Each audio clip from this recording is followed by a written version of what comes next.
You for joining us tonight. I'd like to call the September 18th regular council meeting to order for 2023. We have all members of council here and one of our youth members, Lauren Smith.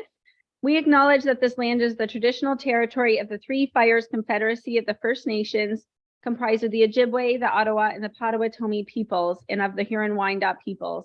We value the significant historical and contemporary contributions of local and regional First Nations and of all the original peoples of Turtle Island who have been living and working on the land from time immemorial. Please rise for O Canada.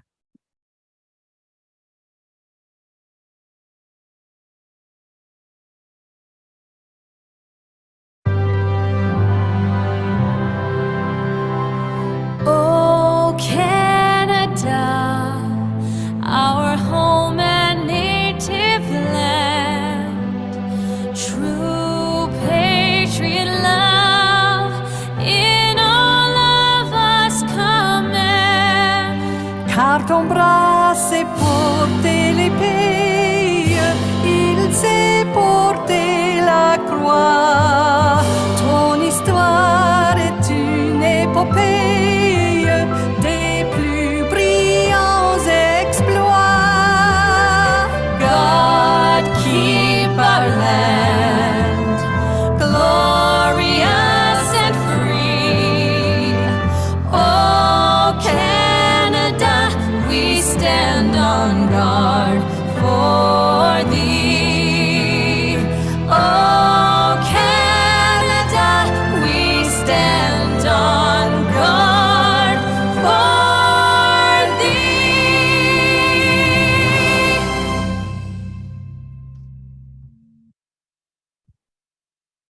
We will move to our closed meeting report to our clerk, Mr. Malandrucolo. For you, Mayor Bondi. I can report on September 11th that council moved into closed session to discuss litigation or potential litigation, including matters before administrative tribunals affecting the municipality or local board, and to receive advice that is subject to solicitor-client privilege, including communications necessary for that purpose. That was done pursuant to Section 239(2)(e) and F, respectively, of the Municipal Act 2001. On September 18, 2023, council moved into a closed session as permitted to do so by the Municipal Act as amended by way of Section 239(2)(e) to discuss litigation or potential litigation, including matters before administrative tribunals affecting the municipality or local board. Mr. Malandrucolo, any declarations of conflicts of interest from members of council this evening? Seeing none, I need a mover and a seconder for the regular council meeting agenda for September 18th. Moved by Councillor Hammond, supported by Councillor Mady. Any questions? Seeing none, all in favor? That is carried unanimously. Looking for the adoption of the minutes of the regular council meeting for September 5th. Needing a mover and a seconder. Deputy Mayor Shepley, Councillor McGuire-Blaise. Any questions? Seeing none, all in favor? And that is carried unanimously as well. There are no public presentations tonight, no unfinished business. We will go to reports from administration. Economic Development 2314. Needing a mover and a seconder that the building report and development overview for July is received for information. Councillor McGuire-Blaise, Deputy Mayor Shepley, any questions on this report? Seeing none, all in favor? And that is carried unanimously. Corporate Services 10.2, 2023-03, the County Regional Waste Initiative.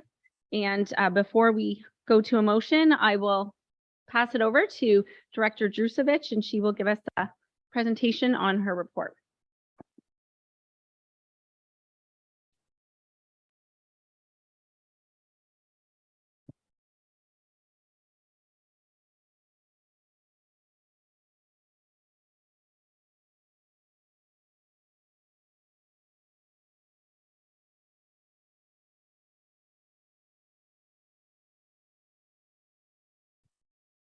Just bear with us. We're just going to get the PowerPoint pulled up for the public.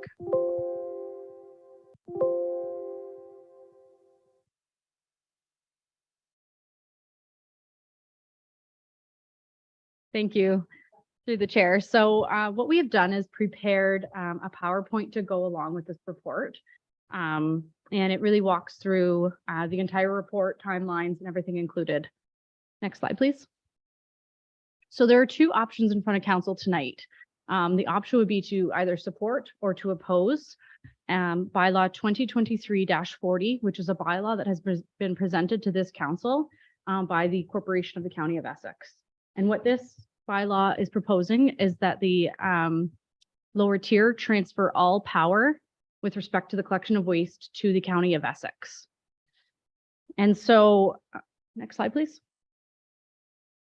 The reason why we are here tonight is that in order to pass a bylaw, council approval is required.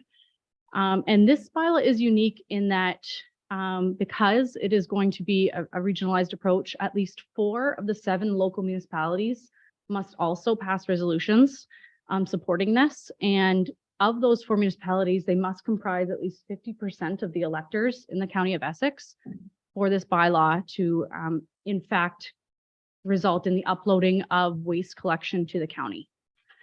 So why now?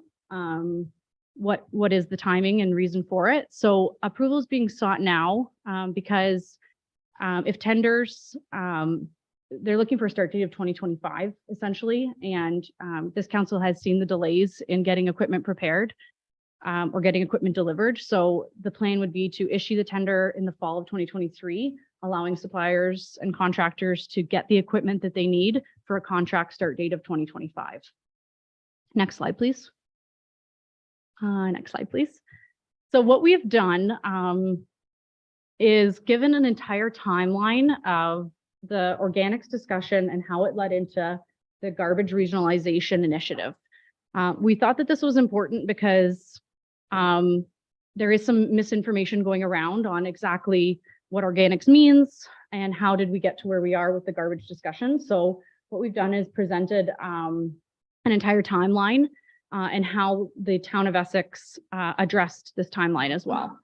So on October 20th, 2021, USWA presented to County Council about the compliance requirements that were now mandated by Ontario's Food and Organic Waste Policy Statement.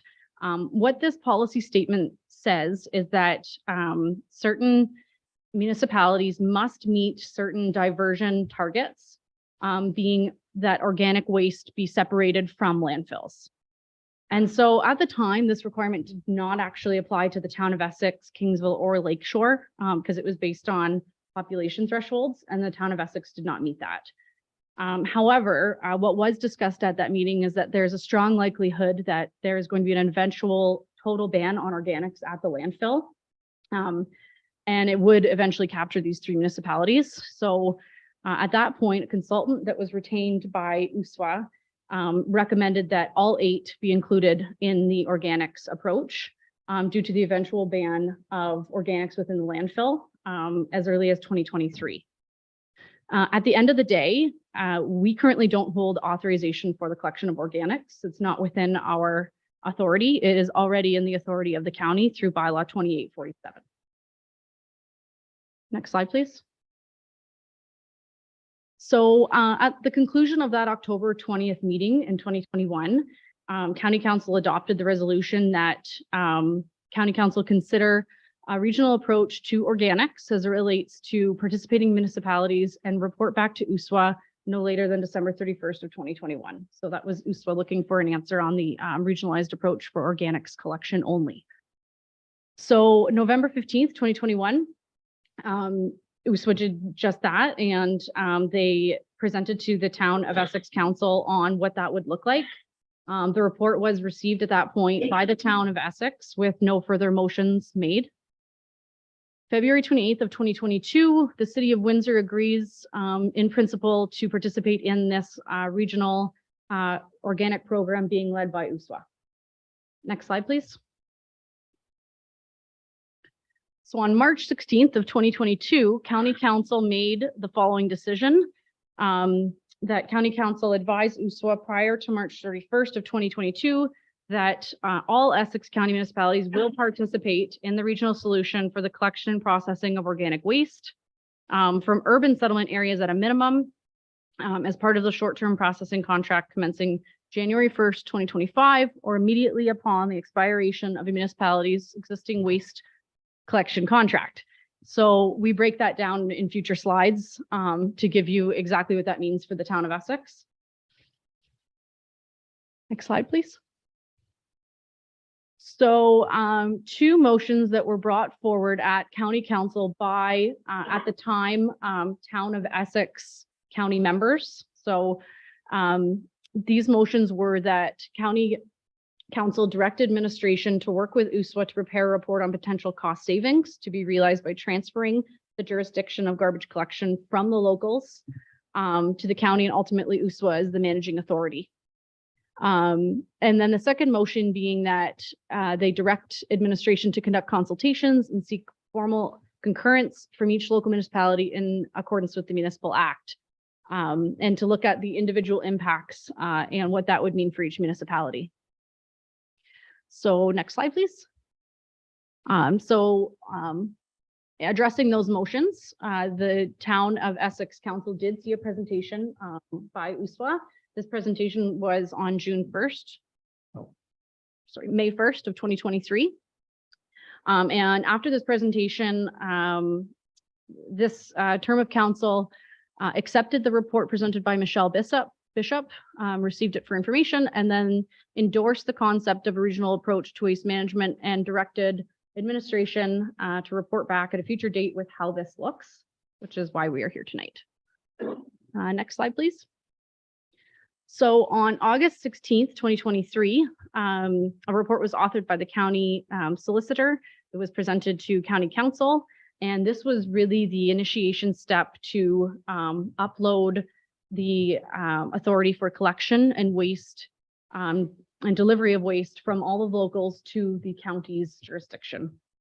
And this was done through the passing of bylaw 2023-40, which again, at the beginning of the presentation, doesn't mean it comes into effect immediately. It requires 4 of the 7 locals and at least 50% of the electoral count in the county of Essex. Next slide, please. So what does garbage collection currently look like at the town of Essex? Next slide.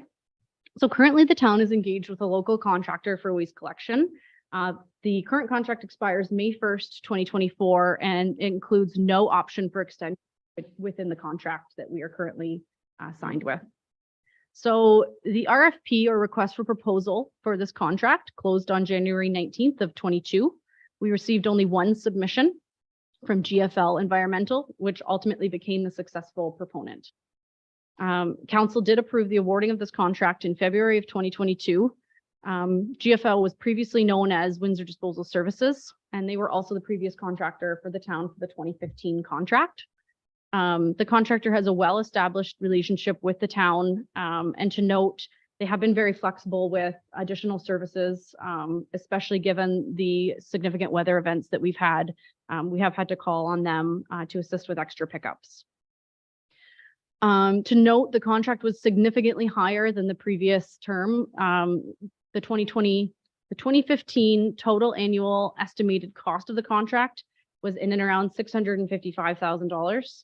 And the 2022 estimated annual cost was $945,000, meaning an increase of 44% over the 5-year term. So very drastic, significant increase. Next slide, please. So what does our level of service, that's what that abbreviation is referring to. What does our level of service currently look like? What do we currently offer residents for garbage pickup? So the town currently offers weekly refuse or garbage collection in wards 1 through 4. Except for Ward 1, commercial properties do receive pickup 3 times per week. There is a yard and waste organic collection that's also offered in wards 1 through 4. This runs bi-weekly from April to November, except for Ward 1, they receive this, it goes down to monthly in the months of December to March. So important to note here that yes, the town does currently offer organic pickup. It's currently collected with yard waste. However, under the authority of the county, who has the ultimate authorizing bylaw, the town will be required to separate these materials and hence have a separate pickup. This is also in line with Ontario's food and organic waste policy statement, where really the premise and principle there is to reduce food waste, organic waste in landfills, and make sure that they are pulling all resources from that organic waste that they can. White goods is also included in our current levels of service. Eventually, next slide, please. Organic collection will occur in 2025. So I think it's important to note that is not for discussion at tonight's meeting. This is just a conversation on waste collection services only and what that would look like. So in 2025, the town will begin receiving weekly organics pickup through USWA, and residents would be given a kitchen catcher that looks something like figure 1, not exact. They're still working out what that would look like. And then they'd be given a roadside green bin as well, which is demonstrated in figure 2. Again, not exact, as they still have to work some of these details out. Next slide, please. So I know that it's a little bit tough to see because I've tried to put a lot of information here. All of this is detailed in the report, which is included in the agenda package.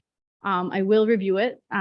What does this mean should this council support regionalized waste and ultimately the bylaw get passed? So ultimately 4 of the 7 pass it. What could it look like for the town? Also important to note that even if it was opposed tonight, there is still the potential that this service gets uploaded, right? Because 3 of the 7 municipalities could technically oppose and the service would still get uploaded. So what would supporting regionalized waste collection mean, or what would it mean if the county were to become the overriding authority of this collection service? It would mean that effective Jan 1, 2024, the county would manage and oversee the existing waste management contract. So they would take over our current contract with GFL as it doesn't expire until May of 2024. All terms would remain in effect until the contract expiry. After May 1st of 2024, levels of service decisions will be made at the county council level as they are now the owners of that contract. And so what was included in the August 16th report presented by county administration is proposed levels of service. These proposed levels of service came from a working group of administration from all locals. And this is what they proposed: bi-weekly garbage collection. And so that is a change from our current weekly collection that we receive. So bi-weekly would mean it comes once every 2 weeks for garbage collection rather than the weekly collection. Weekly organic collection. So what would happen is every week that green bin would be picked up, and that is a new level of service. And so it is unknown what the cost of this will be yet. It hasn't been tendered. The concept though is that by reducing the weekly garbage pickup, to bi-weekly, it would hopefully offset some of the increased costs for the organic program at the end of the day. Bi-weekly leaf and yard waste from April to November. This could be a slight change as December to March could potentially be eliminated. However, what was discussed with county administration is that while there is going to be a standardized service level, each municipality will have the ability to do add-ons. So it doesn't mean that you're strictly bound. We would have a Essex Council, Town of Essex Council would have the ability, if they wanted to keep that level of service, to have an additional charge to do so. So the exact date has yet to be determined, but it would be well advertised through an educational campaign. This campaign will start in 2024 with the transition date of 2025. Which is the deadline dictated in the food and organic waste policy statement. Next slide, please. So those proposed levels of service were derived from a consultant. So it wasn't just the working group who concurred to them. A consultant known as EXP was retained by USWA. They reported on many items that were addressed in the policy statement to support waste diversion.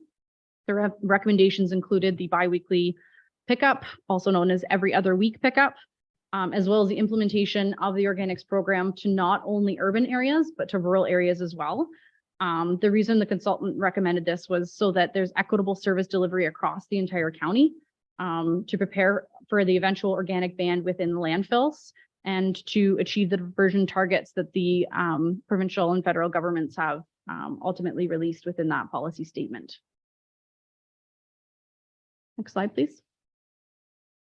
So the concept and really a big reason of how the regionalization topic came to be is that there's economies of scale or potential cost savings.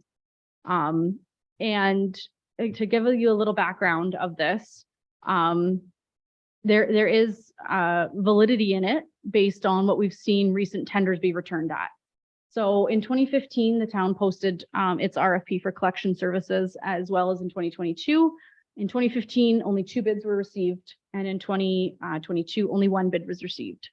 2 local municipalities that we've recently awarded their waste collection contracts have noted significant increases, with really just 1 company submitting a bid and monopolizing the current industry of waste collection in Essex County. So the exception to the limited number of bids is what the City of Windsor has been receiving. So in 2015, the City of Windsor received 6 bids, 4 of which passed their pre-qualification. And so the tonnage that is dictated, or the household counts within the City of Windsor, would be similar to that of all 8 local municipalities or 7 locals on a combined basis. So they have just a larger volume. So the concept here is that, if you're able to group all locals into a single tender, you would attract potentially more competition, more bigger players might be interested in bidding on the garbage collection service. Also, doing it in line with organics pickup means more tonnage, which could increase the bids that you would receive from competitors.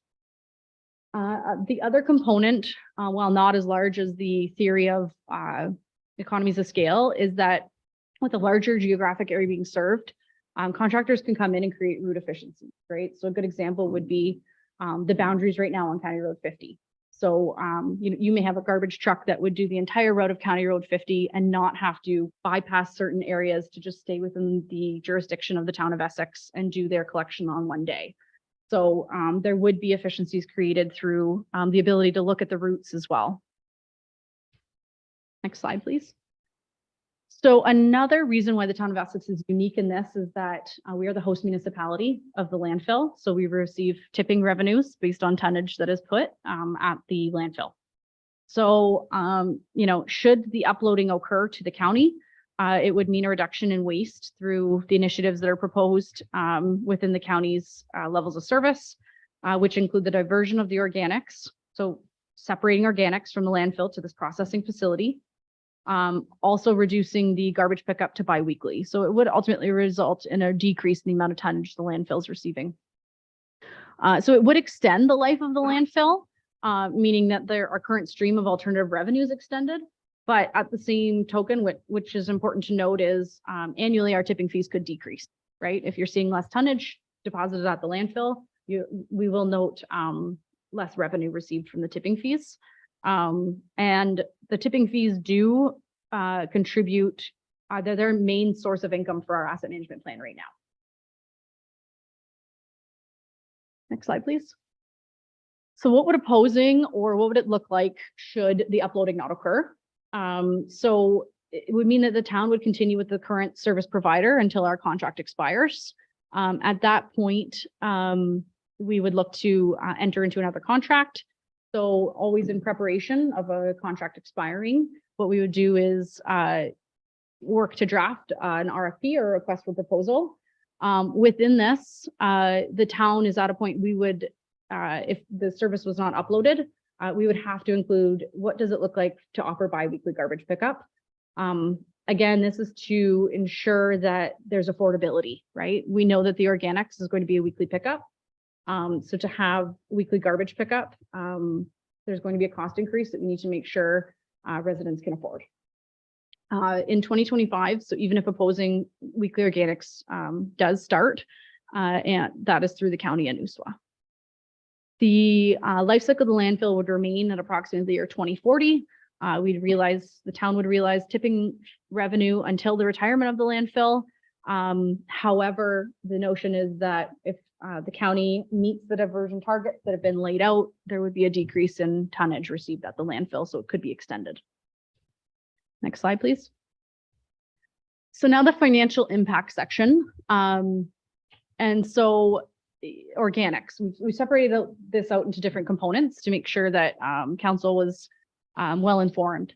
So as organics is mandated, what will happen is residents in 2025 will note an increase in the taxes paid for this new weekly service being offered. It's still unknown, and it will be determined once results from the RFP are received. Next slide, please. If uploaded, or if the supported by 4 of the 7 locals, the cost of the contract would be paid by the county. So we've been in conversation with county administration, and how this would look is the county would create a separate levy. So it would be outside of the current levy that general levy the county everyone sees on their property tax bill. There'd be a separate one called County of Essex Garbage Levy. And they would ensure that it's not applied to users that are not receiving the pickup. So if there's no household that's receiving the pickup, we've been told by town administration, they would ensure that a farm would not receive that charge. Biweekly pickup was noted in the county's proposed levels of service, and this should result in a cost savings. So again, the previous slide noted that taxpayers would see an increase in organics. That is if there was no combined buying and no savings as a result of the biweekly pickup or regionalization efforts. So there is the potential through cost savings through a larger RFP. We don't have the numbers in front of us, but it is through that theory of economies of scale that these assumptions are being made. Next slide, please. So if opposed or if not uploaded to the county, it would be fairly status quo for the town of Essex. We currently, each resident on their property tax bill notes a separate use charge for their garbage collection. So that would stay the same for residents. But again, in 2025, there would be an increase in the monies paid to the county to account for the organic collection. That will be a new service provided to residents, a new weekly service. Next slide. And so that concludes our presentation, and I'd be happy to open the floor.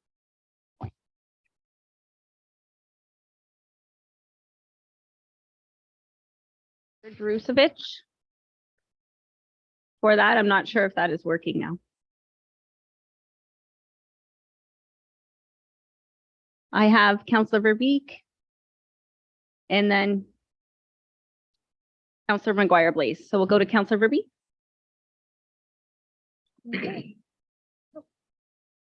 Oh, thank you. Through you, Madam Mayor. I compiled a lot of notes to comment on the reports, and thank you, Director Drusevich, for the report. But I wanted a chance to share with my fellow councillors my thoughts on this file because it could be one of our biggest ones of the term, the decision we make tonight. So I wanted to share my thoughts before we move forward with making a motion to oppose or support. One of the things I wanted to point out right away was that in bylaw 2023-40, number 7 says, following coming into force and taking effect, no lower tier municipalities of the County of Essex may exercise any power related to the collection of waste and the delivery of such waste without consent of the Corporation of the County of Essex. So right there, that disturbs me, giving up that kind of power, that kind of decision-making ability on our behalf to represent our residents. We've certainly given up our power on all the decisions made around the organic waste piece. That's done, and I'm glad that you were able to point that out, Director, tonight, so that it doesn't it's mentioned throughout the report, so it doesn't muddy our final decision, because the decision is about uploading the waste.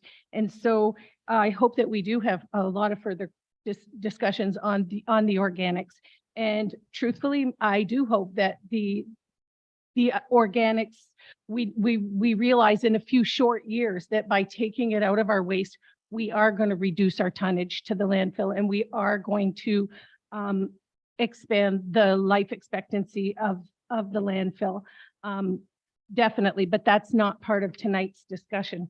Further on, when we talk about the current status of the corporation, of the town of Essex, the contractor that is well-established relationship with our town and has been flexible with our town operations, including unscheduled extra request pickups after significant weather events. That's significant. That jumped out at me because we would give that up because we would be, again, giving the power of those decisions away. The cost of the contract certainly could significantly be higher. And we know this, but if we do upload to the county, we will have zero control over this. We may or we may not see another increase in the near future. But ultimately, if we give away that authority, we won't have the power to look at how to navigate that increase with, changing the way that we do the collection. Maybe we ourselves have to look at bi-weekly at some point. But if it doesn't work for our residents, we can change our mind. We can't if we go this route. When I think about the decision before us tonight, I see great similarities to a situation that our past council and this current council have dealt with and are dealing with. And that being that ELK doing our water billing. At a significant loss of time and money, we're bringing it back in-house because we saw a need to provide a better service, a better customer service for our residents. If we upload the garbage collection to the county, we'll not be overseeing the operation. The waste collection for Windsor and Essex will be run by USWA. The county won't be overseeing it. It will be USWA that will be overseeing the routes, who the providers are, the cost, the quality of service. And I do want to clarify for any council members that aren't exactly sure of how the USWA board is made up. It changes every couple of years. And there are many years where it's only where the deciding vote lies within the City of Windsor councilors. And this has happened many, many times in my 15 plus years on the landfill board. And when those members hold the majority, as it should be, they are city councilors for the City of Windsor. Of course, the decisions are going to be based on their priorities. And that's how it should be, as ours should be on the residents of Essex. So if our Essex residents are unhappy with the level of service, we're out of luck. It's too late. We can't go back. We're stuck with the choice we make tonight. I had a couple final thoughts. We need to maintain the life cycle of the landfill come up a few times. And I appreciate that it was in this report. However, I can tell you that when I bought my home in '87, I was told that that landfill was going to be closed, in 1990. I think the first goal was 95, and then it was going to be extended. Now it's extended because of many reasons. So there's been great operating. The operations have lengthened the landfill. They've learned better compaction. They've bought better equipment, and it's changed the compaction. They've practiced different landfilling techniques that have also lengthened the life of the landfill. The machineries, the daily cover, they've changed that so it's not as heavy and it doesn't take as much airspace. They're always finding ways to gain airspace. The last 3 new cells they bought, they've gone deeper and different designs so that there was more space so they could get the most out of this footprint. So by removing organics going forward, by improved diversion of all our recyclable materials, and I'm looking at more than just the materials that we recycle now. There are other ones that we could be recycling if we look deeper, or USWA wants to look deeper. For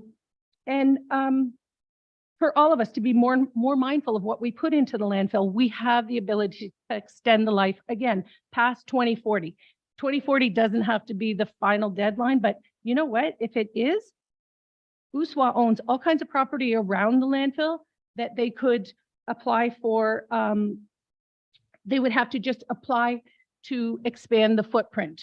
And hey, maybe even Town of Essex could sell them some of the property that we own around the landfill to expand the footprint. If we do use up all the airspace we have, the tipping fee revenue is great. It's a real boom for us. We all know that now that we've been at this table. And that tonnage has varied for 25 years that I've been watching, up and down. It depends on yearly, it's cyclical. And so I hope it's going to go down when the organics come out and we recycle better. But we're going to see less tipping fees when the tonnage does go down. My final thoughts tonight, this vote is solely based on this council giving up our ability to ensure the level of service for our customers. And frankly, if we choose to upload to the county, we're not going to be representing the residents of this area for the way we were elected to do. We're here to make decisions on behalf of the residents and in their best interest. And by giving away our ability to control the cost, the level of service, and even the logistics of such an important service is not an option that I'll be supporting. Thank you. Thank you, Councillor McGuire Blaze. Thank you through the chair. I have a couple of questions on the presentation given. Who controls the tipping fee, and do we set that as a town, or does USWA, or does the landfill? USWA controls the tipping fee annually, and the amount of remuneration the town gets is within our contract with USWA as the host municipality, adjusted for CPIE annually. So further to that, you had mentioned that there was 2 communities that had significant increases when they renewed. Do you know, like, how significant are we talking? Do we have a percentage of those 2 communities and what they were looking at? Unfortunately, I did reach out. I wasn't able to obtain that information in time for tonight's presentation. The conversation was that they were very substantial or similar to increases that we noted. Ours was the 44%. So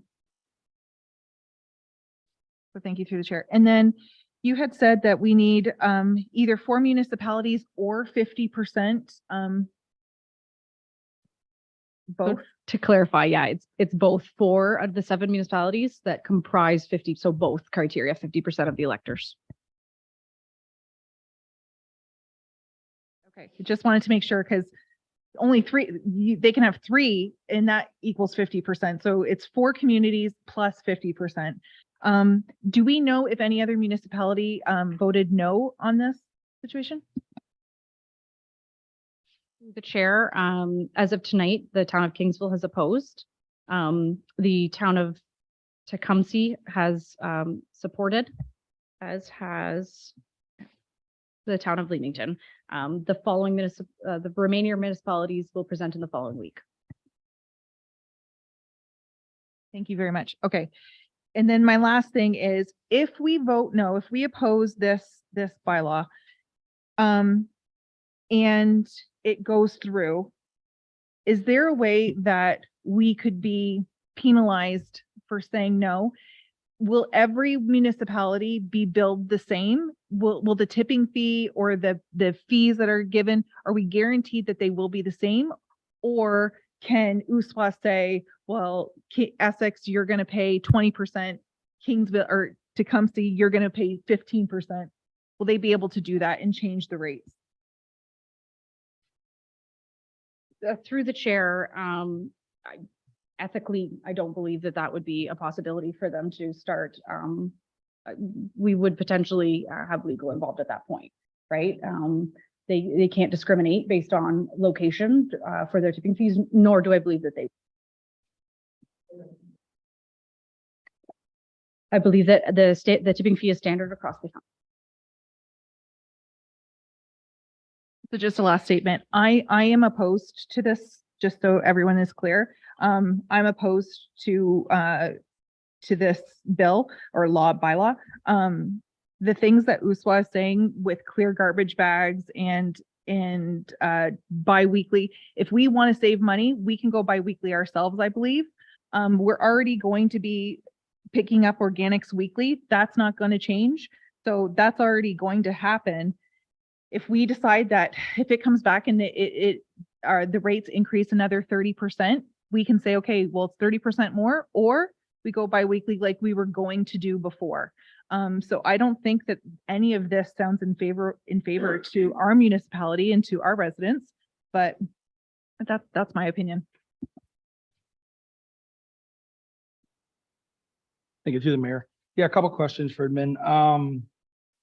So if it was uploaded, the county, if I'm reading this right, the county takes over the contract starting January 1, 2024, and our current contract expires after that, May 2024. So what does this really mean? Like, is this a savings for our taxpayers for those 4 months when they assume the takeover, or how does that all work? Through the chair, no, the cost of the contract from January to May would be included in our user-specific levy from the County of Essex. So we would still be paying for that service. There would be no cost savings. We would just be under our current contract until the May 1st date. Okay, so what further then, what does it mean then when they say that they're going to assume it and take it over on January 1? Through the chair, it means the management of the contractor, right? So they are going to take over, they would be the owner or legal holder of the contract. So the reason for that is so that as they expire, they could exercise potential options to renew if they had to, negotiate with the supplier, again, to get that cohesiveness and make the service standard the same across all lower tiers. Sure. Okay, that's fine. Then next one I want to know is, we have 7 municipalities out in the county, and GFL is our current contractor. How many other municipalities is GFL doing garbage collection for of the 6 other ones? Through the chair, I don't have that answer, but I believe it's the majority of them. Okay, so I don't see where they're getting the tonnage savings and all the other stuff. If GFL is doing it now anyway, the tonnage adds up to be the same no matter how you look at it. So I guess where I'm with it is the level of service. I talked to several people, and they've expressed that they do like our service that we're giving them right now for the garbage pickup. And the only way I see them even saving some money is or us saving money, is by affecting that level of service and doing every other week or whatever. We can do that ourselves. Control is a bit of a problem. A lot of the unknowns about cost. I thought we were going to be known these costs before we made these decisions. And I have grave concerns with the tipping fees that we receive. Yeah, it may extend the life of that landfill, but we do rely a lot on those fees. But I have a major concern about, one bid every time we tender this thing out and being kind of paying whatever they want us to pay. So it is a concern. I mean, but I'm opposing it because I just don't see where the savings is going to be and where our ratepayers right now are going to benefit from this. I think it's just going to be less service. Katie?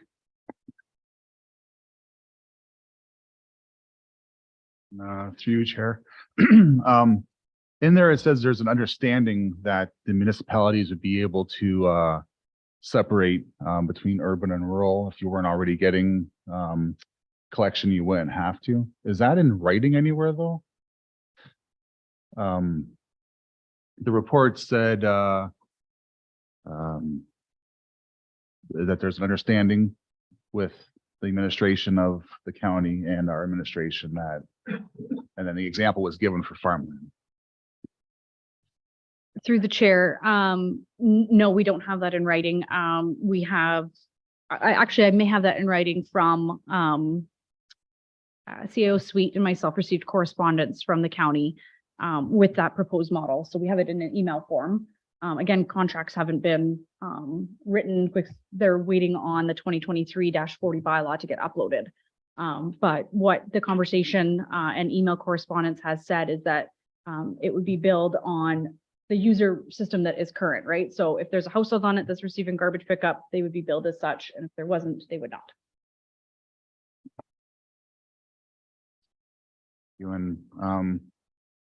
So I'd have to echo Councillor Guerin that there's a lot of unknowns in this that I don't feel comfortable supporting without knowing. I don't know if I can protect my rural residents. I don't know how much extra they're going to be paying or not paying. You know, when we started this, we were supposed to be looking at the savings of the economy and scaling like that, and I still haven't seen a concrete number kind of come back to us. So I have a lot of concerns for that. I also don't like the feeling of the squeezing of smaller communities. You know, we just saw the strong mayor's rights given to populations of 50,000 and more. And it makes me wonder, with things like this where they want to upload our services, how long before we're forced to become a population of 50,000 after we're going to be amalgamated again with one of our neighbors to make sure that we become a 50,000 populated community or something. It's slippery slopes I don't want to go down. Thank you.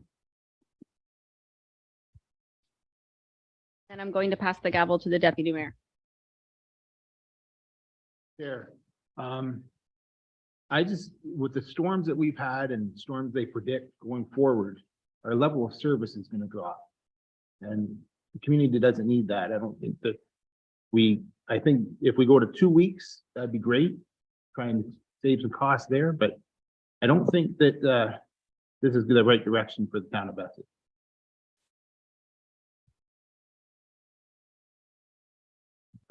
Thank you, Madam Mayor. And through you, couple things. I'm definitely on the fence.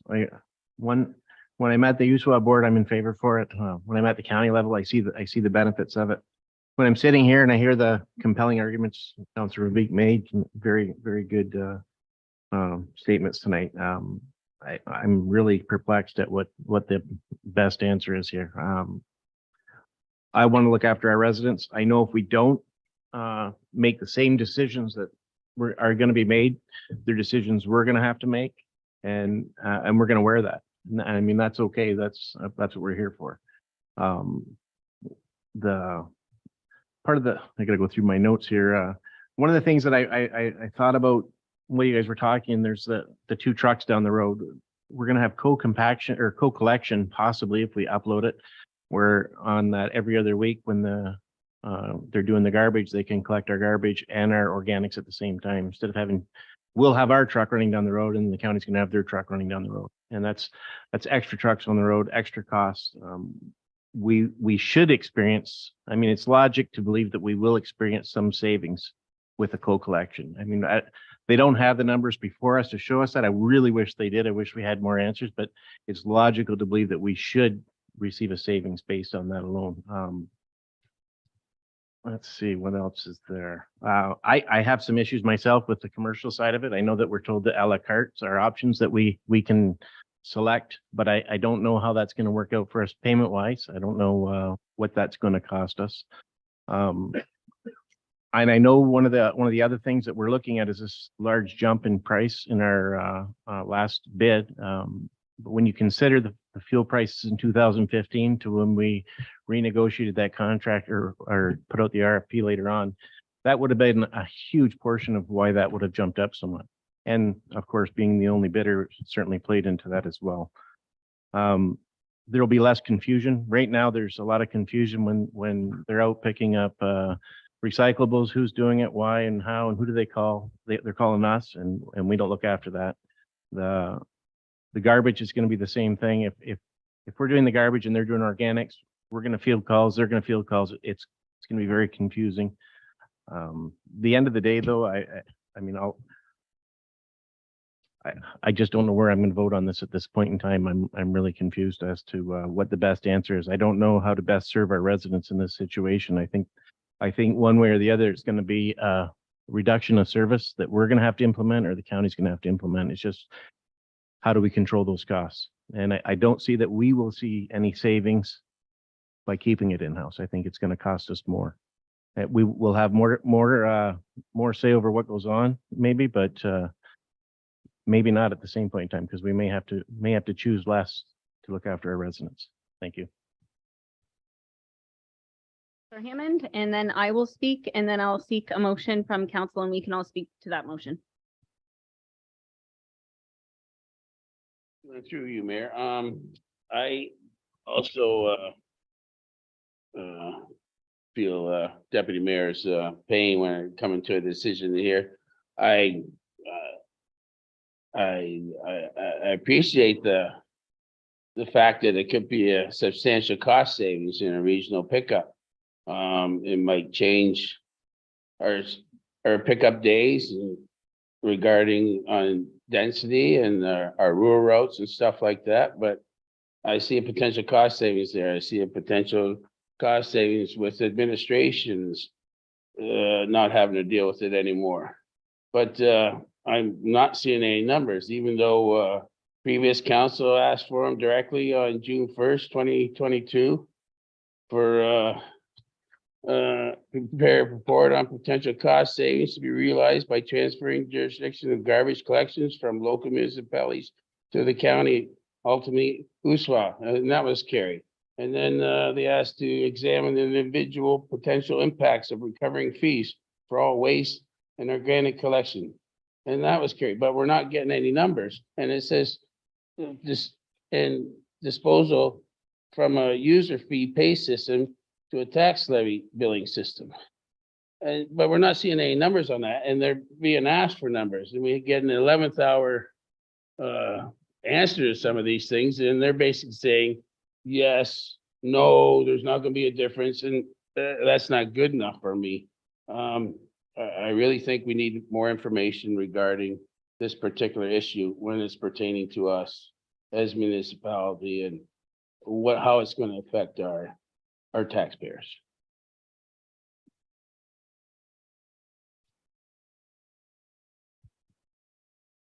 Definitely. I do have one question for Director Drusevich, and after that, I also have a few comments. Director Drusevich, how much does tendering our garbage contract and how much staff time do you spend managing our garbage contract in-house currently? Through the chair, it's not an exorbitant amount of time because most residents are directed through the website directly to our contractor. So it genuinely is being the middle person to facilitate connecting the resident with that contractor, as well as the time it takes to draft the RFP and evaluate the RFP and score it. So, we provide preliminary estimates of up to an hour a week of staff time with the RFP presentation, as well as review taking probably 1 to 2 weeks.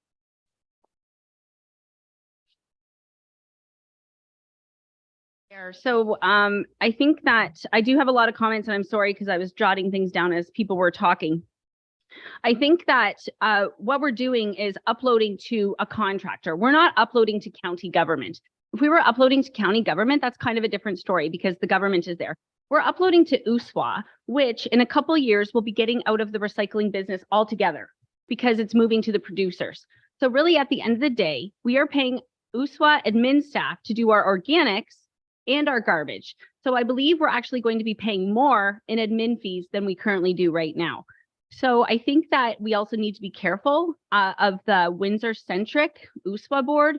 Even though we have county reps on there, I think at times we can get bullied by some people on the other side of the fence at times.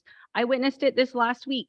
So 50% of the electors, I also think that there's a whole design flaw with it. 50% of the electors just is not enough. It really should be 65 or 70. It means that really like 10 more electors in all of Essex County can make a difference. And I think that that's something that is not very democratic. I do want to tell this council that if you think I can answer your garbage questions after we upload, don't come to me. So I know, Deputy Mayor, you said people are going to be confused.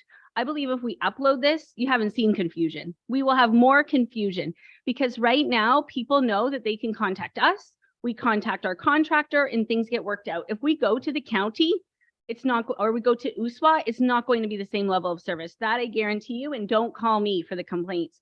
We know that we got top-notch service during our recent storms, and I can't guarantee that going forward. It is, USWA is at arm's length from county. Their minutes go to the board, but the county does not direct USWA. So just as if today we got these reports with additional frequently asked questions today at 3:30, I've talked to other mayors. The other mayors haven't even got this in the county yet. So to get it at 3:30 when we have a meeting today is just kind of disappointing. So it was discussed the strong likelihood of the entire organics ban.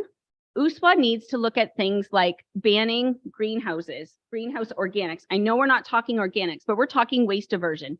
They could have an organics ban on greenhouses and totally make a difference. Organics was a regional issue decided in the last term of council by people not sitting at this county council table. So that's different. There's been rumblings even lately that other mayors and other municipalities want to revisit the decision on what organics looks like. Organics could look like stovetop or countertop compost bins. It may not look like trucks going down the road from LaSalle to Leamington. And if this garbage bottoms out, we may have to revisit the organics conversation for better models and have the county council come back.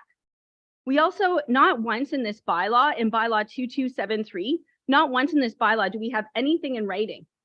Nothing in writing right now to protect our residents. The town of Kingsville tried to get a memorandum of understanding and was successful. So if we pass it, fool me once, fool me twice. I've been sitting here for long enough to know that we need to get it in writing, and it's not in writing. So I can't pass it for that alone. I did support it at the county. Absolutely. I supported it at the county for county reasons. Now I'm listening to Essex residents, and I can't support it for Essex residents' feedback. We know that in order to reduce savings, we may have to go to every other week. We may have some hard conversations at this council to go to every other week. We also know that we did go up quite a bit, but that might also level out. We haven't been shown numbers one way or the other.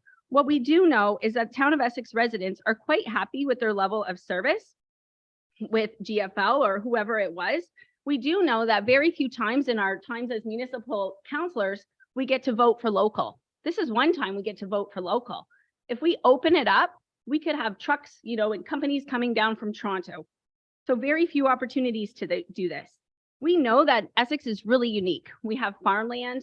We also have urban pickups, and I can't trust that it'll be worked out. And I can't trust that we will keep that, because the whole point in going regional is to have standardization. That's how they're going to save money, is to have standardization. So that means all those unique features that we have, we won't have anymore. So a regional approach to a contractor allows us to plan collection routes more efficiently. So I don't really even understand the whole hybrid approach, because if we're going to be assessed garbage in Essex, and Kingsville is going to be assessed a hybrid because they want to incentivize what's going out at the curb. But then if a truck goes from Kingsville to Essex and they collect garbage, it's all getting mixed together. So it will be regionalized completely. So the proposed level of service listed within the August 16th council agenda report does not guarantee level of service in the bylaw. There's no level of service guarantee in the bylaw. The report at the August 16th county council meeting was also brought up late at night with many concerns in a really divided county council, to the point where I was hoping that we would table it, but we never did. So I'm just, I really think that it's a very contentious topic. We have not really consulted the members that we represent near enough. And at county, it's 14 votes. It's a whole different ballgame than sitting in this room trying to build consensus with 5 votes. So my question is really, what is USWA going to do other than manage our garbage contract? And we can do that. We know we can do that. Our staff in our office here, I'm here every day. They're efficient, they're effective, and they get the job done. So to me, I see this as outsourcing. I see it's going to create more confusion, and I am not at this point in favor of it. Thank you, Deputy Mayor.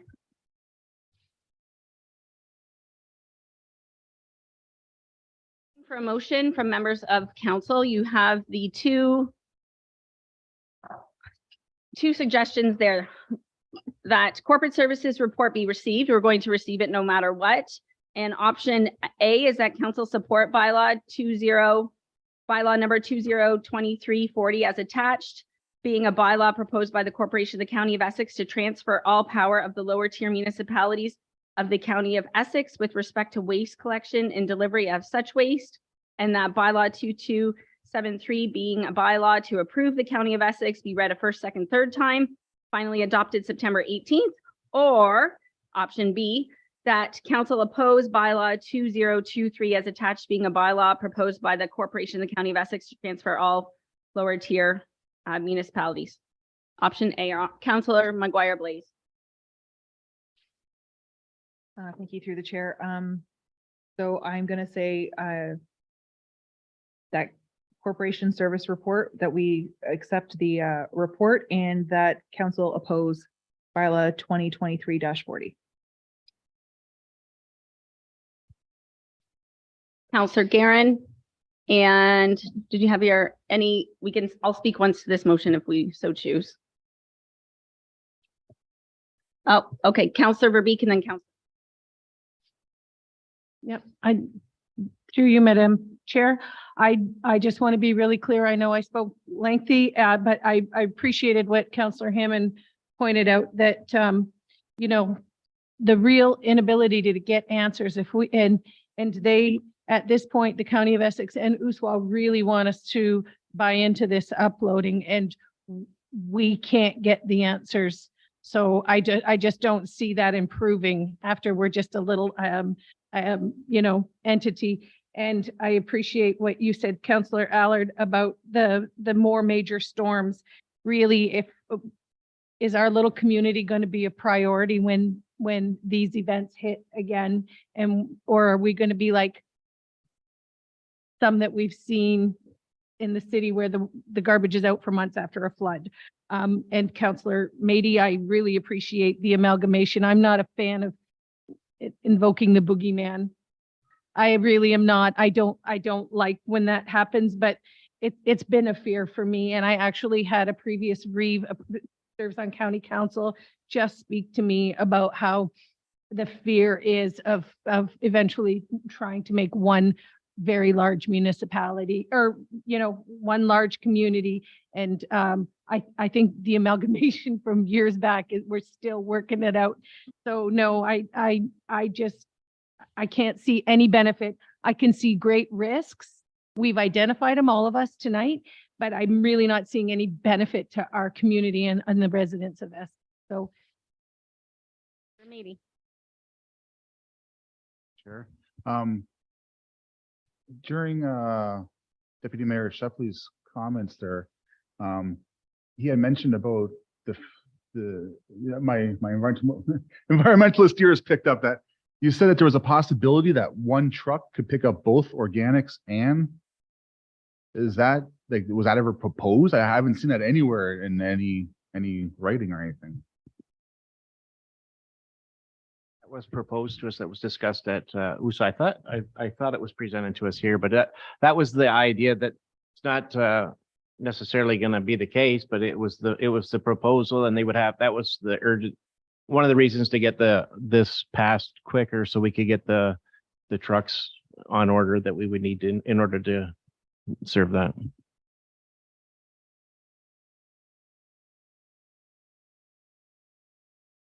Thank you, and through you, Chair. So yeah, again, I want something concrete. You know, if there was a chance that we could do some environmental good with that, then maybe, you know, but as it is, we got a letter here, a longtime resident of our municipality. And when he was talking that the remedial action by the Essex Public Works, whether loading branches, clearing access, even the subcontractors, talking about our garbage pickup, the attitude was, let's just get this done. Everybody was engaged and positive. And he was talking about cleaning up after our storms. Very big thing. We wouldn't be able to pivot if we upload this. He goes on to say, I believe credit for a good job, done well, started at the top. As a resident and taxpayer for over 50 years, I've received the level of service we've enjoyed recently. I've never received a level of service that we've enjoyed recently. I wish to thank you, your staff, for the boots on the ground and making this our community of choice. And that came in right after our recent round of flooding from residents on the lake, where getting such high praise was hard to come by. So I think our residents want the higher level of service, and I don't think we should be voting to give them a lower level of service. Thank you. Verbeek. Madam Mayor, thank you. Yeah, so getting back to what I said about the coal collection, there are trucks out there now doing coal collection. It is commonplace in other municipalities in the province. We are one of the last ones to be looking at doing this. So it's just important to note that. You know, I think I think I can read the room and see where this is going, but I mean, and I do have a lot of concerns myself for the town itself. As you know, if I look at the town itself, when it comes to garbage, how are we going to handle this once this takes place? My business, all the fellow businesses in Ward 1 that receive 3 times a week pickup, the separate, I mean, this is going to be, it's going to be garbagey, messy. And I understand everybody's reasons for feeling that way. We do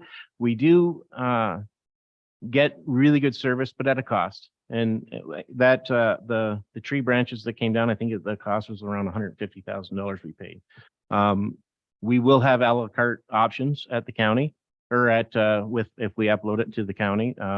And I'm assuming they would be at a cost same as we pay now. I mean, we do get the services, but we're paying for them as well. And we would pay for them going forward. They assured me that would be, not in writing though. They did assure me that they would look after us. And I believe they would. We do receive savings. We work with the county now on roads and I mean, substantial savings that we do receive. I know it's a different entity, but it's the same in the sense. The possibilities there. The only difference is we don't know we don't know exactly where those savings are going to be, and I can't sit here and tell you will receive them. So I mean, for me, listening to everybody around the table talk, I care about our residents. I care about the town, and you know, I think we can definitely look after our own garbage if we need to, and if it's a little bit of an extra cost, I'm sure that we can take care of that as well.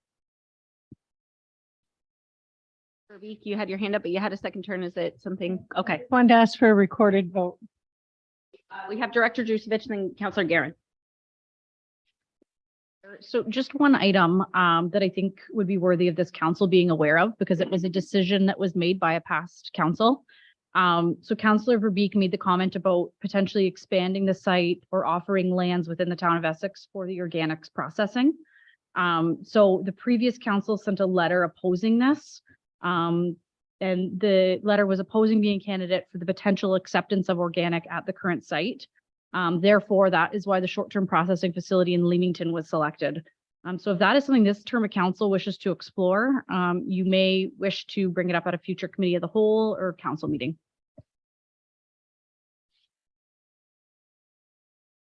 Through the mayor. Yeah, so just in listening, I just want to make sure that we and I have the right understanding of what the level of services that we actually pay for. So we have our garbage collection right now and we have our organics collection right now.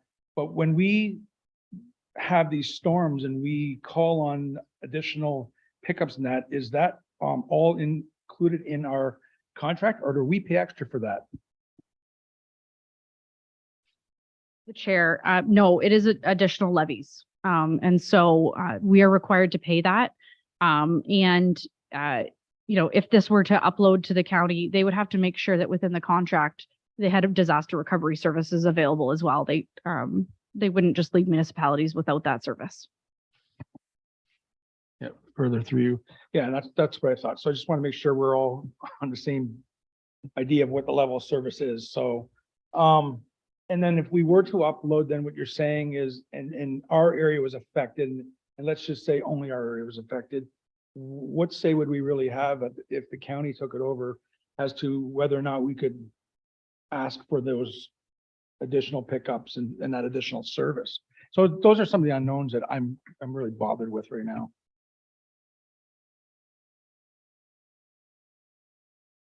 Seeing no more hands, I believe if the county wanted to offer us a la carte services, they should have written that into their bylaw 2273. That should have been written in there saying, you know, at such a time, if the municipality wants an additional service, they can, like, that should have been in there. That being said, I think we're ready for the question. I think it's a recorded vote. So I think, yes, please.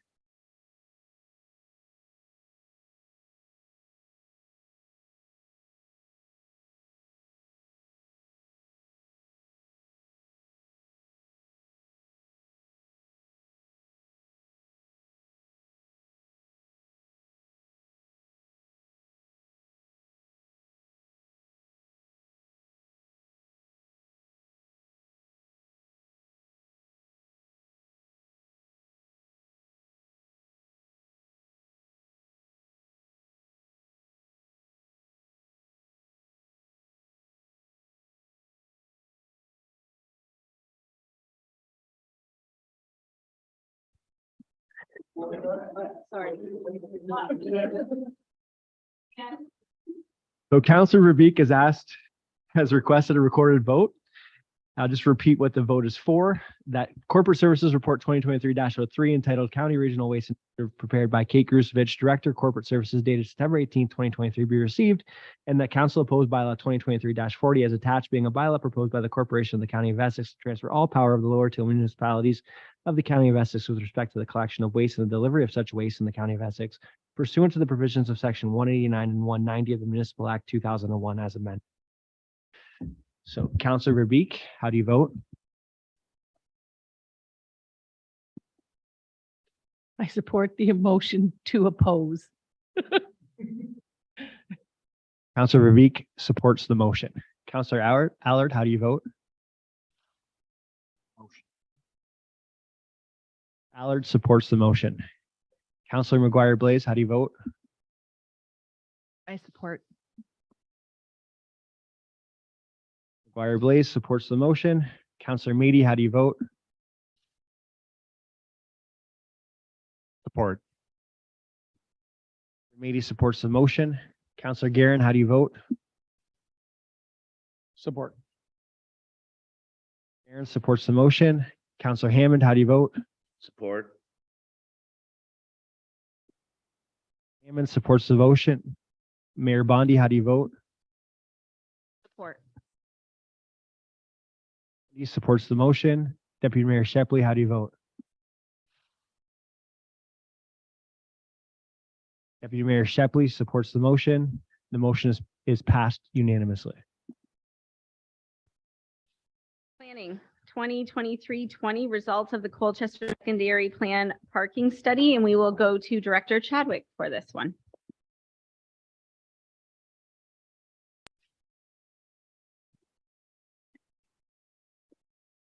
Thank you, Mayor Bondi, and good evening, Council. As you know, we're in the midst of updating our official plan, and a key component of the new OP is to, or actually was to review and update the Colchester Secondary Plan. A secondary plan in general terms is a mini official plan for a specific neighborhood of a municipality. In this case, we decided to study the hamlet of Colchester. Again, this was a part of our OP. Ironically, a parking study that was a part of our official plan project happened to be something that Council has directed as a part of its corporate strategic plan, that being the study of parking, whether or not to determine if current on and off-street parking areas can support growth from tourism, from residential development in Colchester. So the study has indicated that parking is a crucial component to the continued growth of the community, but that there are limited opportunities for more parking lots in Colchester. Kelvin, if you could please jump to, that's okay, page 17 of the PDF, which is page 12 of the study.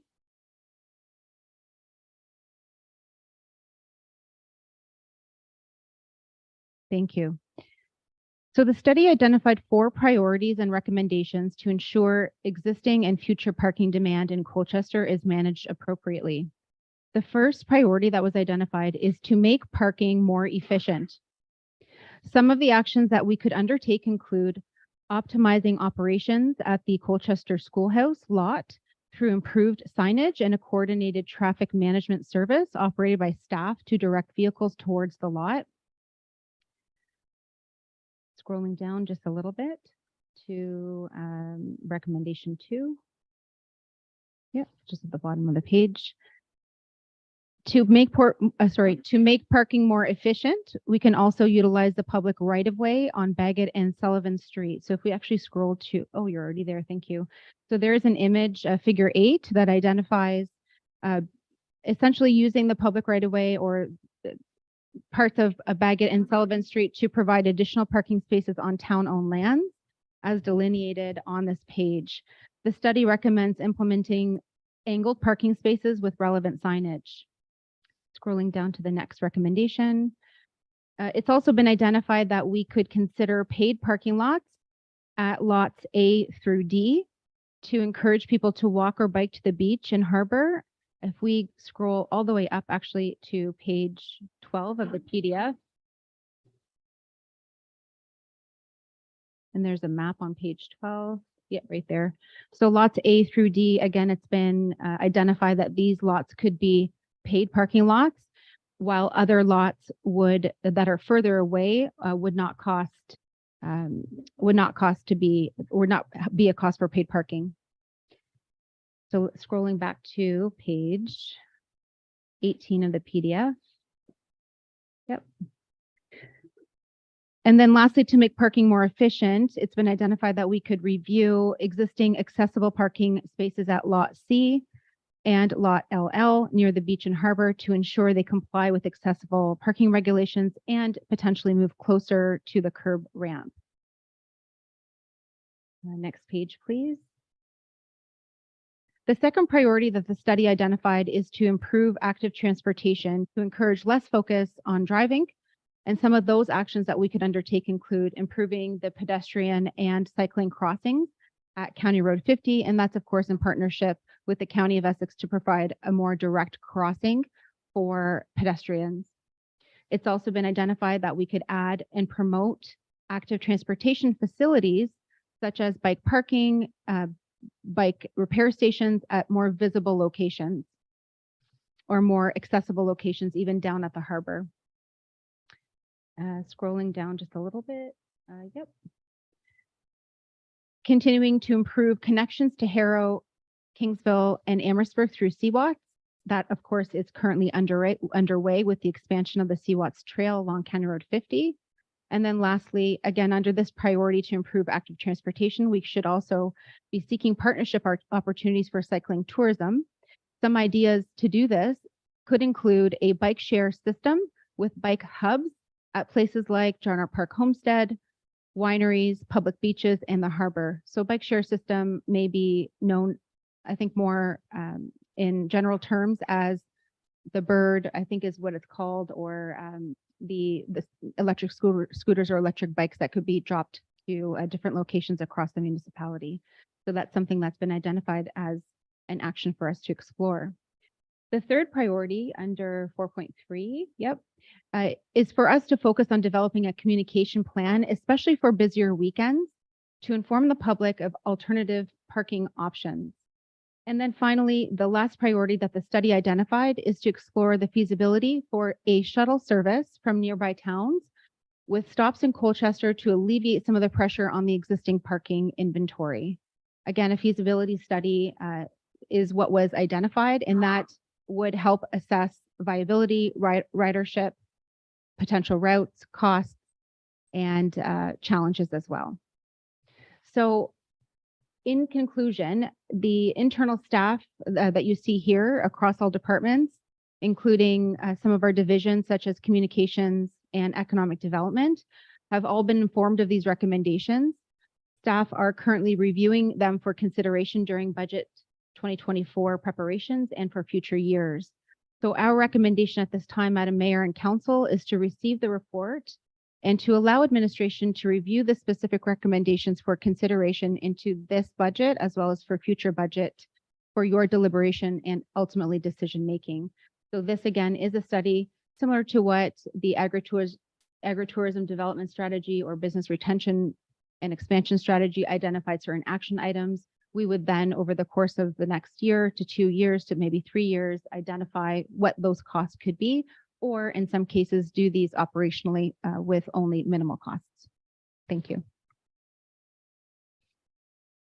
To open it up to members of council. Any comments, Councillor Verbeek? Thanks, Madam Mayor, through you. I just have to say, I don't understand why we're still like the paved parking lots in our climate adaptation plan. We know that we should be looking at more permeable surfaces and like gravel and such, and certainly along our waterfront. As we get closer to the water, we're supposed to be trying to move away from those concrete hard surfaces. So I get for paths and active transportation, we do have to, for bikes and active transportation, paved paths are ideal. And I understand the the aesthetics of a paved parking lot, but the gravel ones work. They always have. And they're far better for the environment, and they're recommended throughout our adaptation plan. As I say, they really have an impact at the closer to our water's edge.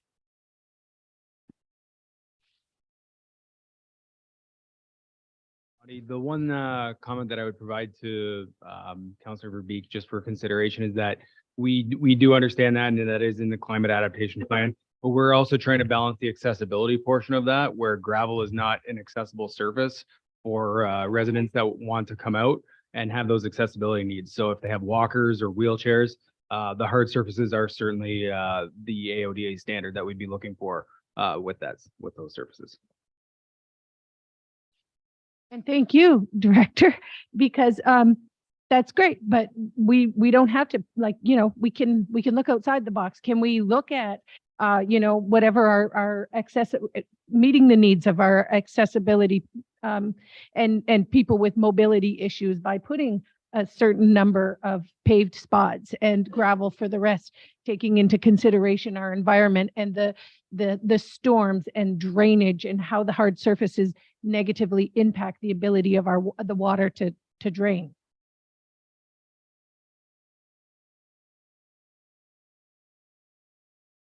Thank you through the chair. I really liked the report. It was really great. Especially I really appreciated the map and especially not being from the Colchester area. For me, I thought that I'm going to say it wrong, permeable pavement, possibly at the schoolhouse, was the best option in adding sidewalks and bike lanes down. Sorry, I lost the map and I was trying to look for it, which is what but anyways, adding that pavement, which is exactly what we need, instead of it being a gravel parking lot.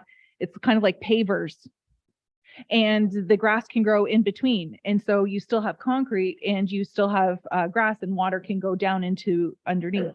I think that's a really great solution. And I would like to see that happen because that adds, I think it said 96 or 92 parking spots down there. And it was only 1 minute. We already own it. And it was only 1 minute more of a walk than if we had purchased the lot that we're currently leasing. So that's something that's already in our pocket that possibly we could make look nice, add some sidewalks, which would help the community, I think, and help us with biking and walking in the area. And but really great job. So thank you. Sorry, I think I left my camera on. My apologies. I know. Okay. Any other comments from members of council? Councillor Maybe. Thank you, and through you, Chair. One of the things that I noticed in the report is that they refer to County Road 50 through the Colchester hamlet as Murdoch Road. Is it still a county road in that area, or is it an actual town road called Murdoch? Gerard. County Road 50 or Murdoch is a county road, 100%. Yeah. Thank you, and through you, Madam Chair. So I love the study. I think it's great. I think there's some real low-hanging fruit that we can go after there. The angled parking, the paid parking, like Councilor's saying there. I love the feasibility study for a shuttle service. You know, in my head, I can vision a nice trolley that runs from Arner to 41, maybe down Erie to Harrow, talk to our wineries, and I want to have a stop there or something. I think that I'm really hoping that we go forward with the feasibility study and that we can look at some great options there. The accessible parking being identified and the need and a plan for it right away. And I'm really excited to hear that we're working on getting some of this stuff into the 2024 budget. So so for me, this is a great report, and I'm excited on where we go with it. Thank you.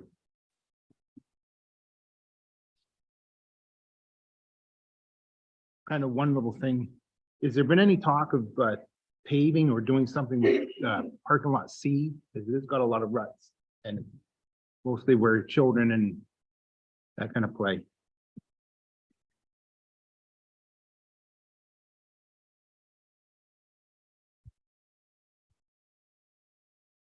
Through you, Mayor Bundy. So all of the parking lots would be under consideration. We will be providing studies on what the costing would be for future budgets. So ultimately it'd be council's decision on which parking lots they would like to see.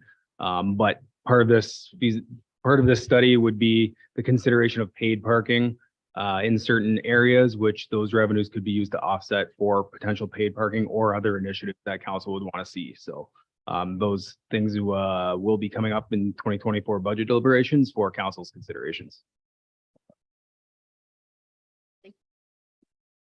Thank you, Madam Mayor. Just want to thank administration for the report. It's really well done.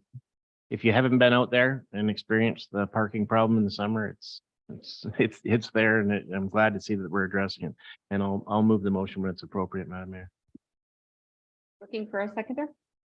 Counselor Hammond? I do have one quick question.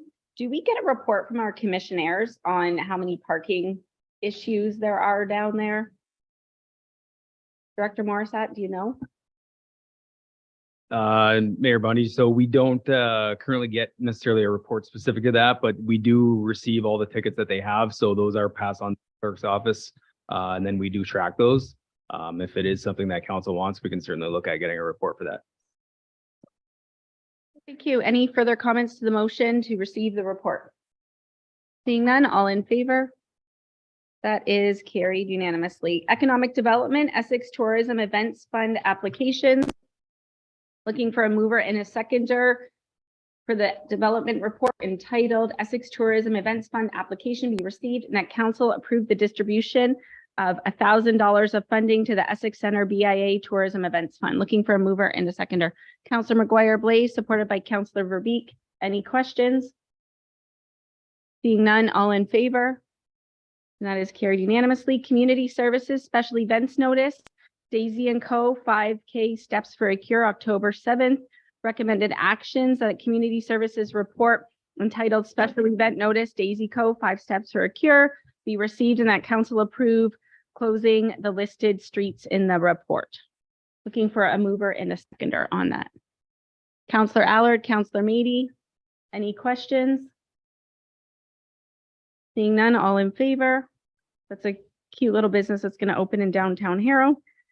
Legal and Legislative Services, Heim Drain Cost Sharing recommended actions, that the following 3 members of the Drainage Board, Danielle Bezaire, Tiffany Pocock, and Danny Sauve, be appointed to sit as members of the Court of Revision to be convened for the Hyman Drain Cost Sharing, and the Court of Revision to be scheduled on October 17th at 5 o'clock. And that bylaw 2274 being a bylaw to provide for the Hyman Drain Cost Sharing be read a first, second, and provisionally adopted September 18th, needing a mover and a seconder. Councillor Guerin, Deputy Mayor Shepley, all in favor? That is carried unanimously. Reports from our youth member. Youth member Lauren Smith. Through you, I have nothing to report, but thank you for having me here. Thank you for coming, making time out of your schedule to come sit with us and learn about municipal government. County Council update. We have Deputy Mayor Shepley with the County Council update. After you. Phase 2 of our official plan review is nearing completion and should be completed by the end of October. We have also appointed a new integrity commissioner, Eric Baelish LLP. Essex Windsor EMS is to hire staff to assist paramedics in hospitals at the ERs. I believe it's we've agreed to spend $67,000 to hire up to 8 second-year paramedic students to fill part-time positions in 2023, and we'll consider spending another $200,000 in 2024 to keep the program going. And beyond that, Mayor Bondi and myself attended a ceremony to receive the new hires from the year 2020, 2021, 2022, and this year that weren't able to have their ceremonies of celebration due to the pandemic. So we were there to witness and share that time with them. And it was a lot of fun. And we also this past weekend, Mayor Bondi and I went to Wetra and thank them for the invite for the RCMP musical ride. It was a great event, and you should, if you haven't been to it, you should try and come next year. It was a good time. Thank you. Correspondence, looking for a motion to receive and receive all the correspondence, and then we can pull them out if needed after. Counselor Verbeek. Counselor Mady, all in favor? And that is carried unanimously.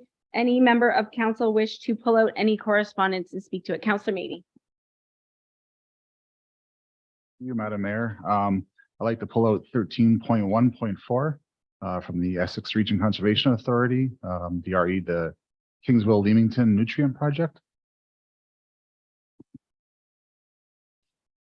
So want to provide further direction? You want to pull it out, support it, send it to? So thank you, and through you, Madam Mayor.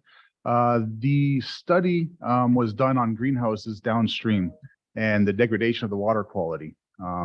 And for a number of years now, over 10, our Conservation Authority has been able to start accumulating data on the size of the greenhouses and the greenhouses, how they're affecting the water quality. And the important need for a closed loop system for these greenhouses. Unfortunately, as they were just getting to a really critical part, they lost their funding. So they haven't been able to fund this project this year, which would have been a really good year. There would have been some great data with the recent rainfalls. So what I would like to do as we move forward and as we start seeing greenhouses in our area, and we're going to be making some bylaws and we're going to be regulating how these greenhouses come in. I would like to invite the author of the report, Dr. Katie Stamler, to come to council and give us a presentation on that. For that, Counselor Hammond, seconding it, comment? With Counselor Mady, also, we have a lot of corporate farmers in the area now that use similar irrigation techniques as these greenhouses, and they obviously are having an impact on our water quality as well. And I'd like to see some work in our immediate area regarding these discharges. So yeah, I'm in support. Comments on the motion? All in favor? That's carried unanimously. Any other correspondence that anybody wants to pull out? I do want to share with Counselor Hammond that in the ELK minutes, Harrow's getting some switches. So see how fast we work. So just for the members of the public watching, the ELK board ordered a set of switches for the hair. There's actually a typo in there that saying that Bell River and Kingsville have only one feed, have two feeds. They actually only have one, but Harrow's getting switches nonetheless. Any other items on correspondence anybody wants to pull out? Seeing none, we will move to correspondence to be considered to receive and support Essex Accessibility Committee, the resignation of Randy Belair from the Essex Accessibility Committee. I think the schedule just didn't work with his schedule. Needing a mover and a seconder. Councillor McGuire Blaze, Deputy Mayor Shepley, all in favor. Also carried unanimously. Committee meeting minutes. That the committee meeting minutes listed in agenda item 14, together with any recommendations to council, be received, approved as circulated. So we will move all the committee minutes, and then if anybody wants to talk to them. Needing a mover, Deputy Mayor Shepley, Councillor McGuire Blaze, any questions to the minutes? Councillor McGuire Blaze. Thank you through the chair. So 14.1, the Accessibility Advisory Committee meeting minutes. Just had a question in regards to their facility tour. It said that it just notes that the recording secretary noted the committee's concerns and recommendations regarding the facilities. I'm wondering if we can, how do we get a list of the concerns and recommendations? I would just like to know, because some of these are like the Harrow Soccer Complex, Colchester Community Center, Lions Hall. There are things that we could address ourselves too. Councillor McGuire Blaze, Director Morissette. Through your Mayor Bondi. So I'll give you the intent of what the tours were. So the intent of the tour was to be able to have the committee go through and look at the facilities from an accessibility point of view. And we took all the information that was gathered, and what we're doing right now is we're creating a 4-year accessibility plan where we're going to tackle or have administration propose for future budgets, some of the deficiencies that would be within these facilities, so that council's aware of what those needs are. So within every municipality, obviously, we're not hitting there are some things that we don't, the facility staff are basically there every day, but sometimes we oversee things because we're there so often. So it's good to have those extra eyes to be able to see from that focal point. So that's the reason why the tour happens. So if council is looking to see that list, I can certainly share that list with everybody. But just know that it is going to be part of the 4-year plan where we're looking to repair those deficiencies and bring our facilities up to standard. Some of these facilities are going to be covered this Friday. So maybe we can talk about them as we go through them too. And just to comment on the Police Service Board meeting minutes, excellent job with the minutes. And just to council, if any members of our community have problems speeding areas, please encourage them to send the email to the Police Service Board email. Then we throw it on the Police Service Board agenda and actually bring it up right there at the meeting for OPP. So we're really trying here. Councillor Hammond?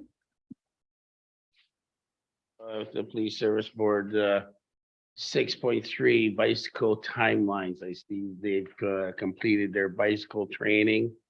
And yet we've only gotten 5 hours of bicycle time on our streets. I'm wondering if there's any way we can see an improvement in this, particularly since we have such a large bicycling experience out at the lake. I think it would be good to see OPPs on bicycles as well. Yeah, we'll do. Councillor Verbeek, the CAO, and myself, we bring it up every chance we can. So hoping we get more. There was a little bit of a delay. They had to get the officers trained, but I will bring that forward too. I was at an event and I was told that they do, I was told by a local winery, I won't say who, that they drive in every night and check their winery at night. And so they saw it on the camera and then they thought that was pretty cool. So they are out there. You might always see them. Okay. We have a motion to receive all the committee meeting minutes. Okay, all in favor of that motion? And that is carried unanimously. Financial, we have our second quarter capital variance report and our second quarter for operating and capital. We'll do them. We do them both at the same time? Or no, let's do one at a time. Okay, the capital variance report needing a mover and a seconder for the Councillor Mady, Deputy Mayor Shepley. Councillor Guerin, you have a question? No? Okay, all in favor. Oh, Councillor McGuire, please go ahead. Thank you. So sorry, this is my first time seeing like an update. But through the chair, there's a lot on here that are like at 0% spent. Is that normal? Like we're 3/4 of the way into the year and we're still, I would say most of this is at 0% spent. Is that a normal occurrence?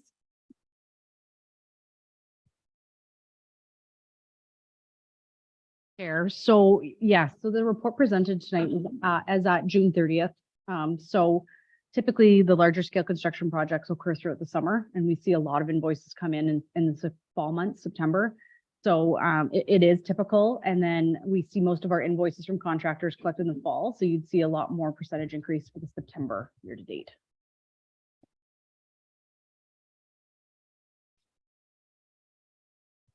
All in favor? Needing a mover and a seconder for the operating variance report. Councillor McGuire Blaze, supported by Councillor Verbeek. Any questions on this one? Seeing none, all in favor? That is carried unanimously. No new business, I don't believe, brought to our attention tonight. Go to notices of motion. Director Malin-Juplo. Following notice of motion was presented at the September 5, 2023 meeting and is being brought forward for council's consideration.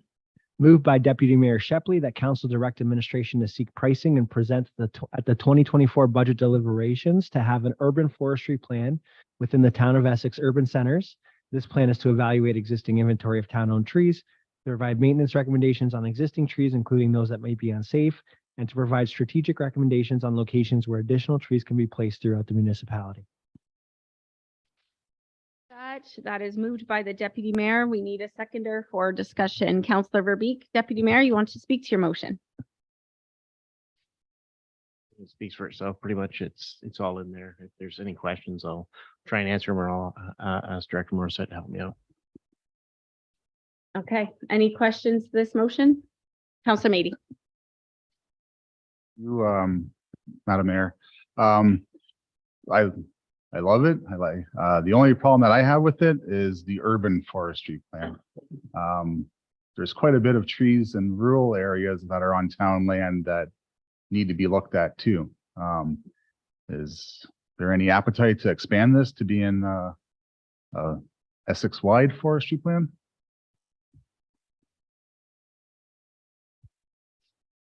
What's that? Through Mayor Bundy, administration can certainly look at that. If you take the surface area of the municipality though, and you're looking at all the areas that would have to be covered, we would potentially, depending on how the outcome of this is, look at prioritizing the urban centers where the concentration of people is first, and then you can always expand on that.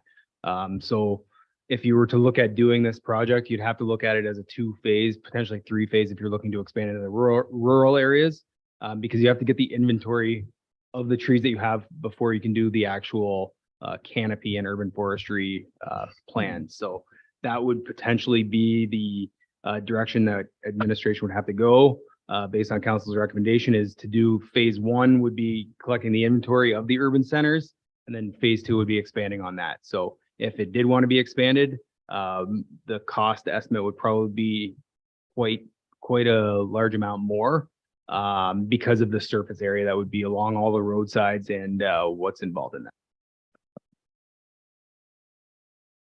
And then I have Deputy Mayor Shepley. Thank you, and through you, Madam Mayor.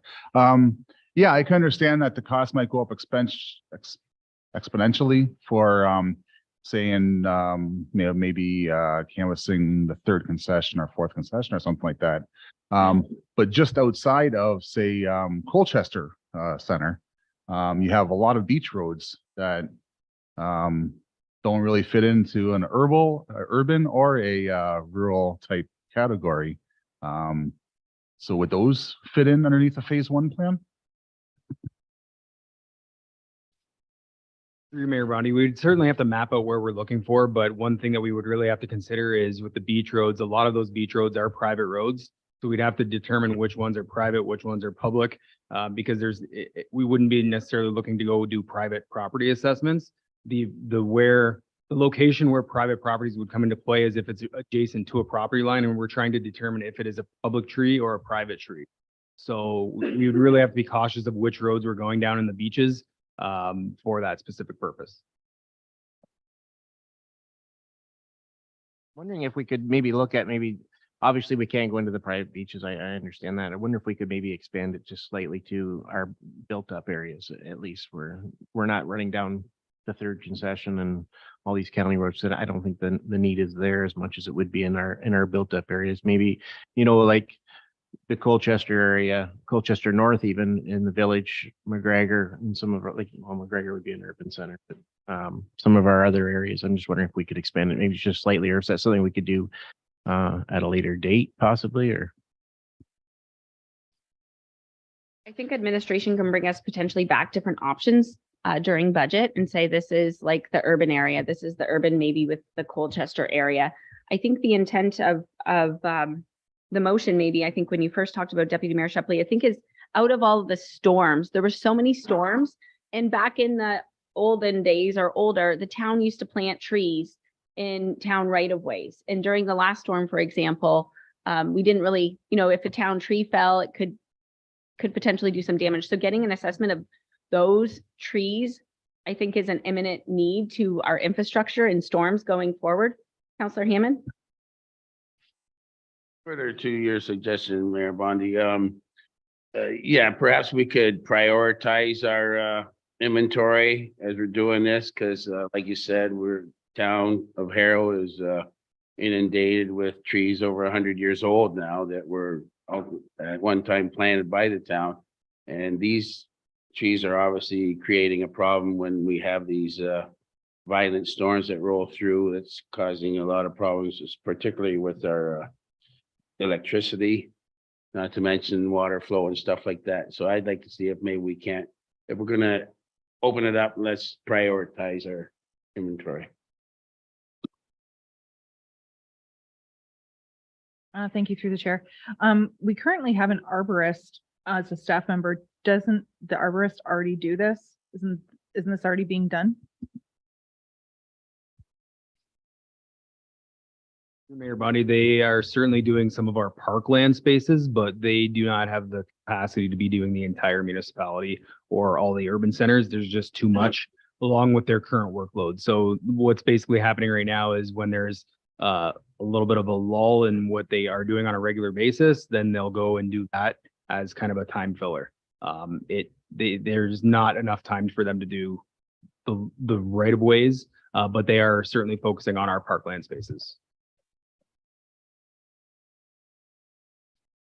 The chair, so this would potentially just be adding an additional arborist to our staff. So we would be adding a staff member and an expensive one. Through you, Mayor Bonnie, if council wants to give me an additional staff member, we'll take it, but the intent was to have it contracted out by a tree company that specializes in that. So we would have to, we're still working to get costing and which way is the best approach. There's also the potential of having a contract employee that would be certified in doing that kind of stuff. So we have to look at all the options, but it would not, the intent would not be to be a permanent staff member. Have Counselor Hammond, and then with no other, if there's no other, we'll vote on it. Another note, can we also include trees in general? Because a lot of these trees in Harrow are on private property, yet are being neglected by the homeowners. Is there any appetite to have a look at these trees to see their potential dangers and maybe have them addressed as well? Counselor Hammond, I don't believe we have any resources to police or to inspect people's private trees. I think that's just would be a lot of money. Bylaw, CAO suite. Mayor Bonnie's correct. Due to the resources, when it go on private property, it's their own responsibility. If the tree is dead and there's concern, bylaw will look at it. But if the tree is live on private property, we leave it up to the private owner.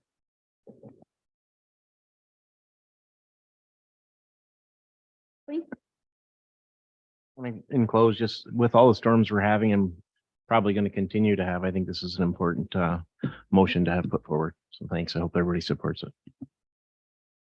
Favor of the motion? That is carried unanimously. Director Malandrukla. Following notice of motion was presented at the September 5, 2023 regular council meeting, and at the request of the mover will be brought forward at the October 2, 2023 regular council meeting for consideration. Moved by Councillor Verbeek that council direct administration to review the fill bylaw and the advantages and disadvantages to large scale infill properties and provide to council a report of their findings with recommendations. And announcements from members of council. I forget which end I started at. I'll start at Councillor Guerin. Councillor Hammond. Kismet are hosting Big Wiggle Fest again this weekend at the Colchester Park. And that's all I got. Deputy Mayor Shepley. The county council report. Thank you. Verbeek.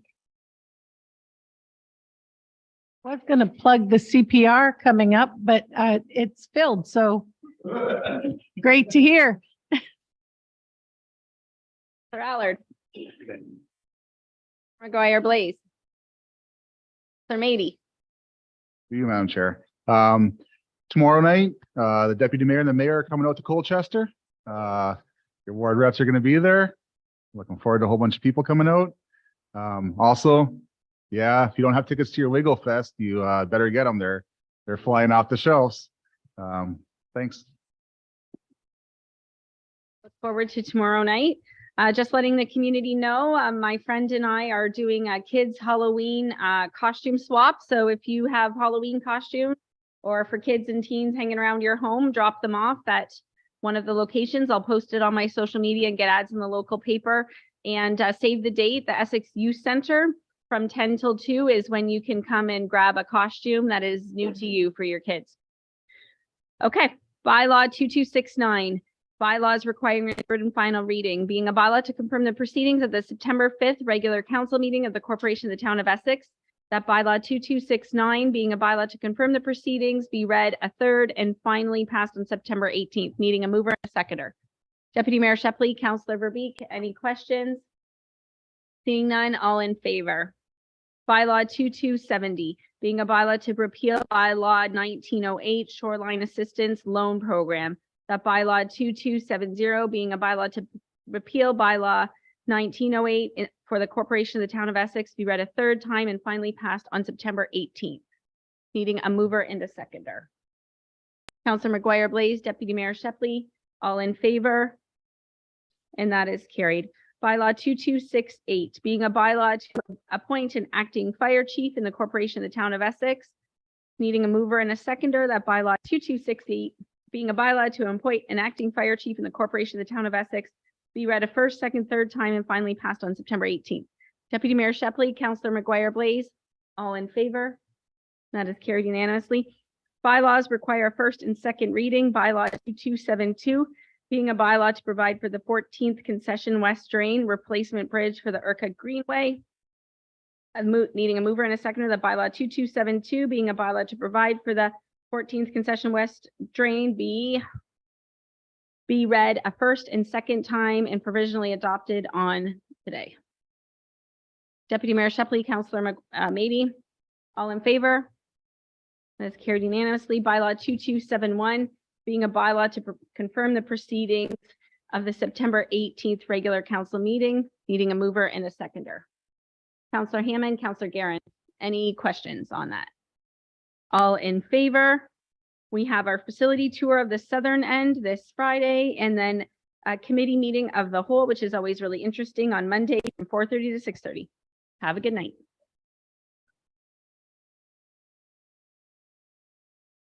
To adjourn, Councillor Allard, Councillor Mady, all in favor.